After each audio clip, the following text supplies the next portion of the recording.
What's up, YouTube, man? I just broke my fast, but I'm about to go back on a 24-hour dry fast. Just started, but I noticed my creativity.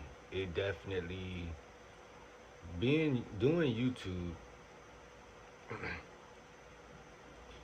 It's so many things, bro. It fluctuate. It's so many things that you can be doing, and it's so many things that you could not be doing, right? Like I was watching a video of somebody yesterday who's like a YouTuber specialist. So if I was to link up with this guy, he'll teach me all the ins and outs, and he posts videos about that. That's his content, is to help people to make better content. And it's like, duh, right? It's people who teach guitar lessons. It's people who teach different stuff. People who teach different stuff, but I find myself on a couple of them different things. And that was a chick that was in one of his videos even said that about herself. She said that was one of her things at first. You know, she was trying to. One day she'll wake up and be like, "Oh, I could be like I could make videos about mothering," and then she'll wake up another day, "Oh, I could make videos about this."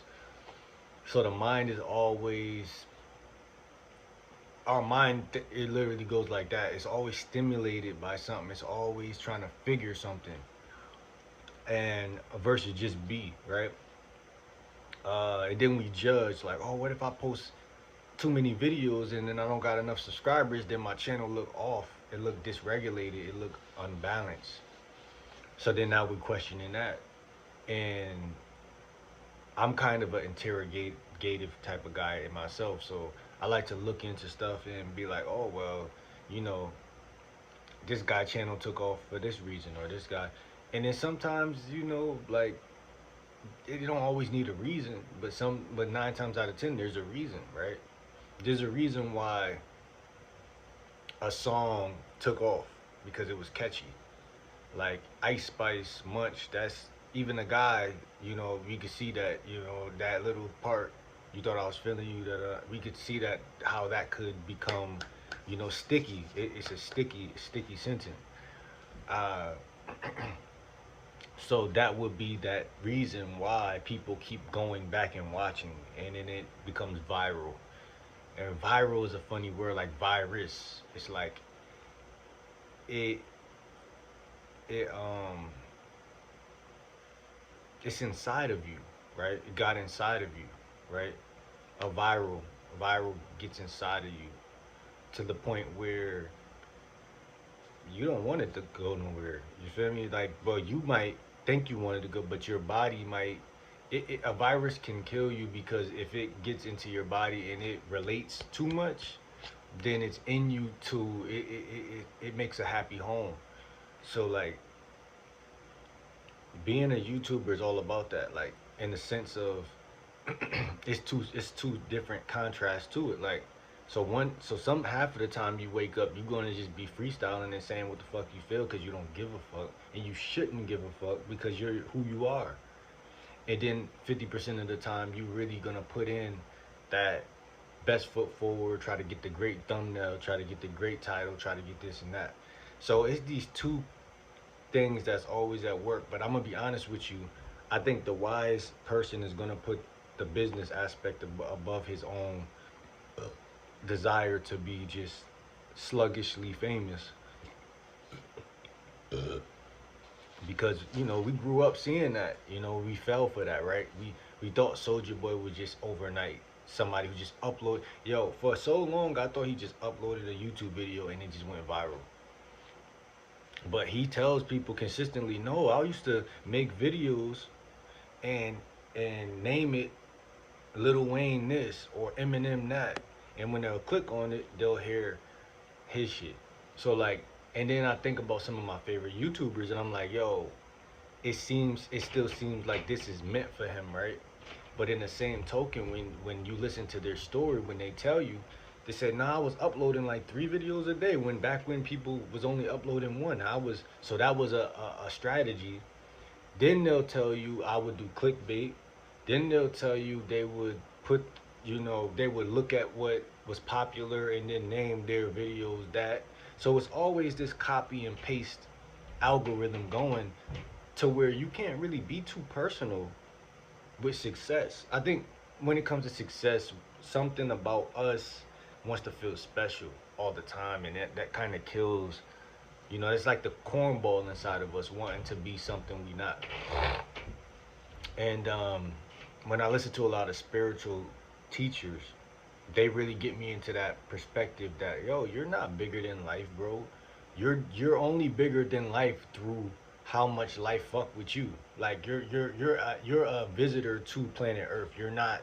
So you feel me? When you look at it from that humble lens, it really gives you a better shot at scoring the basket. To be honest, because you're not having this revenge like, oh, I gotta be the best. I gotta beat everybody at once. I gotta. Nah, it's like baby steps really finish the race for you type shit. So, but you know, there definitely gonna be moments you get frustrated, you know, or you be like, yo, I feel inadequate, or I feel like I'm not there. I feel like because I remember watching, you know, some vloggers named Clarence and Queen and Clarence.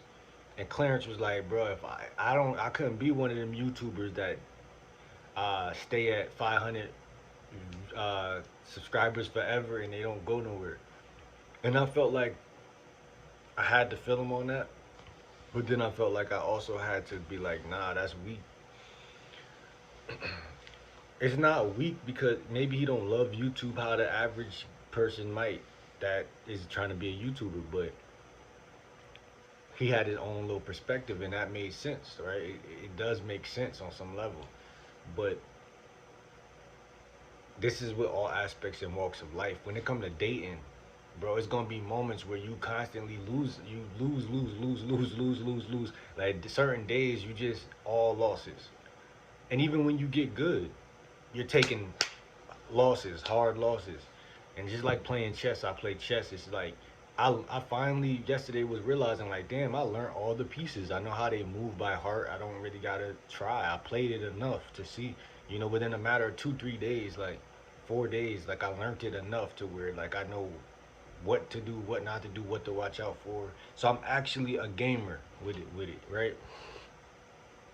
And I'm still taking constant losses because you're facing people who they might have been playing chess for 4 years, 5 years, all their life maybe. You know what I mean? Like, why do you expect to win? Why? Why can't if we kill the expectation to win? It's some odd thing happens. We start to actually like think differently. And because we think differently with them new neural pathways, we see shit that we would never catch. Oh shit, he just did this. Now I could do that. And then I could get that. And then I could move like this. And so you try something new. And even though you might not be able to finish because they might finish you first, you still see something that you never seen.